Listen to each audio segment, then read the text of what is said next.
Voting is a serious thing that we enjoy doing. So when you come see we dance and do a performance, we come to have we fun in the shade of the blazing sun, sharing part of our history together, yes, you and me. So watch we walk away, hook we partner family, in a circle let's today, hold we partner that. Hello. I am Rick Grant and I am here with All of We TV. And what better way to help you, the voters of the Virgin Islands, be informed in this election season other than to bring the candidates to your living room. And guess what? We are here in the St. George's Botanical Gardens on St. Croix in the living room. And first up is Miss Allison Degazon.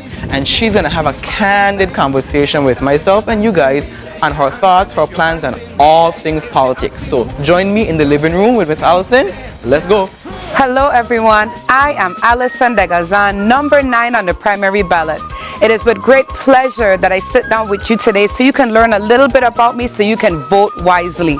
I was born and raised right here in St. Croix, U.S. Virgin Islands. We're here at the beautiful St. George's Botanical Garden, one of my favorite places in the world.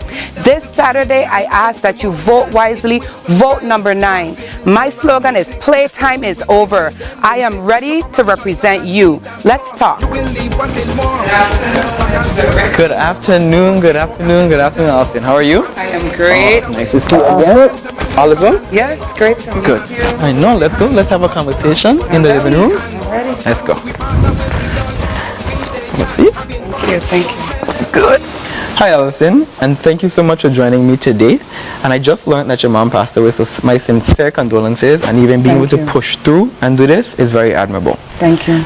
So it's 2018, and you have thrown your hat, your shoe, your ring, your bag, your car, and your family into the political ring. And my first question is why? Why politics? You know, I always knew I was going to be in politics at some point in my life, but I wasn't sure when. When my nephew passed, I realized there was no legislation, there was no programs or initiatives out there to help him. I knew that was the first hint that I had to get involved. Most recently, when I was awarded a contract and I was doing some emergency management work for several of the local agencies, we were kind of pushed aside for companies from away, and there was no way to protect us small businesses, local businesses. And that's when I said, you know what, that's it. I'm going to get into the whole politics side so that I could look out for people, because I felt as though we were not being looked out for. Okay, so you're a newcomer, yes. First year, like a ripe mango, but not even a ripe mango, not even a forced ripe mango, but a green mango, you're jumping head first in. And we all say we want a better Virgin Islands. All of us say it. Whether you're a politician, you're a pastor, people, we all say it. What does that mean to you? What does that look like, a better Virgin Islands? A better Virgin Islands to me is a Virgin Islands that I had growing up, multiplied times 2 or 3. You're going to find when speaking to me, I tend to always go to scripture. I pull from scripture a lot for my examples. We're supposed to go from glory to glory.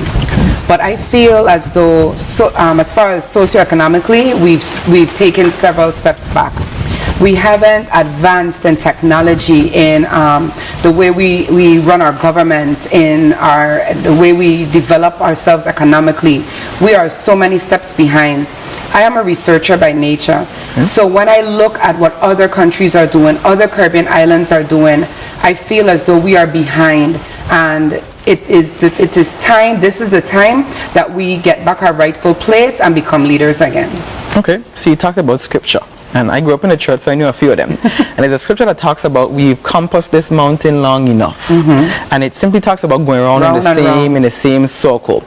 What's going to set you apart from the other candidates if elected to not go around in the same circles, the same rah-rah talk on the Senate floor, the same weird conversations with no results? What's going to make you not go around that same mountain?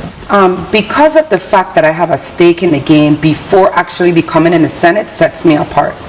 I am a farmer. I don't just farm as a hobby. I have an 11-acre farm. I understand the struggles of a farmer and the specific things that we need to be able to push our farms forward. I lost a nephew to mental illness, and most people should know my story by now because I've thrown my life out there like you've said. From the age of 19 to 23, my nephew and our entire family suffered because we had nowhere to take care of him, no training, the know-how to take care of someone that had schizophrenia. And there's many families out there like that. Legislation, programs, funding could make a great difference. For me, I am not looking at our budget and saying, I want a piece of this, I want a piece of that. I want to go out and get new revenue. I want to think about ways to draw businesses, to attract attention to the Virgin Islands. I think what has been happening is that the legislators, even agency heads, the powers that be, all want to focus on this little piece of pie. Okay. We have to create other pies. We have to increase that pie. And that's one of the roles of a senator, is to generate revenue. And so in getting more money in, revising laws that are in the books and creating legislation that's meaningful and purposeful, I believe I can make a difference that way. Okay, another scripture. I think in the Bible it talks about where God told Lazarus to take up his bed and walk. What would be your advice to Virgin Islanders? What are we doing wrong as first a people and then as a government that we should take up our beds and walk? Number one, I believe in being in a campaign trail, we have given up. People are no longer voting like they used to. The passion for politics and putting in people in the administration or setting up an administration out of passion and you really believing they can make a difference really has left us. It's really who has the money is who gets. That's who the people that end up being elected. What I think, how we need to spin that entire thing is to no longer let it be about personality and popularity, but about policy. We need to educate the people. I believe that trade is better than aid.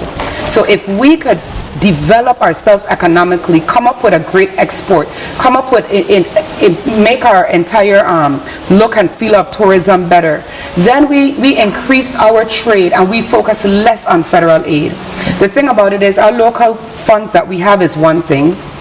We augment it by the federal funds, but we need to have money that's coming in through industry that we ourselves put our energy in to generate, and that's what I'd like to do. Okay, good. Accountability, transparency, and integrity are some of the qualities that many leaders pledge to embody if elected. However, our individual interpretation of these qualities vary.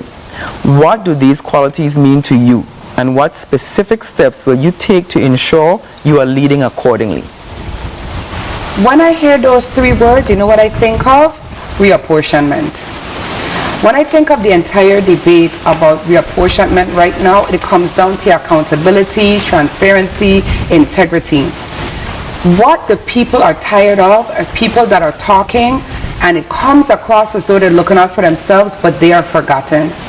We still have the roads that are crazy. Allison is not saying once I'm elected all the roads are going to be good. But you have someone that's going to find out what is happening and can be able to speak directly to the people and tell them what's happening so that we can move in the direction of solving the problem.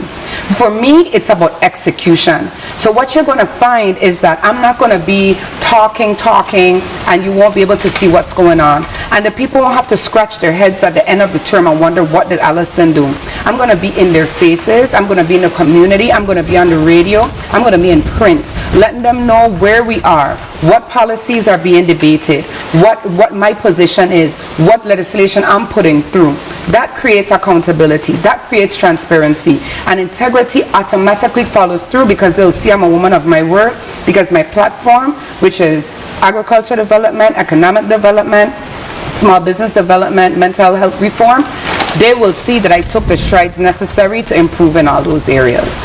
Okay, and you're segueing right into my next question. So most senatorial candidates have grand ideas and well-crafted platforms. The reality of the matter is that, as you said, it is impossible to address and correct all the systematic flaws of government overnight, and you only have 2 years.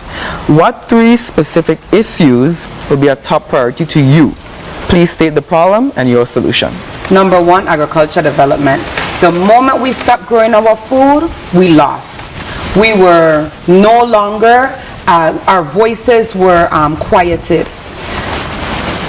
I realized that when we can feed ourselves, that means that we can stand on our own. Think of a family. If a family is unable to feed themselves, they're automatically dependent on the government, or they're automatically dependent on others to give them a hand out.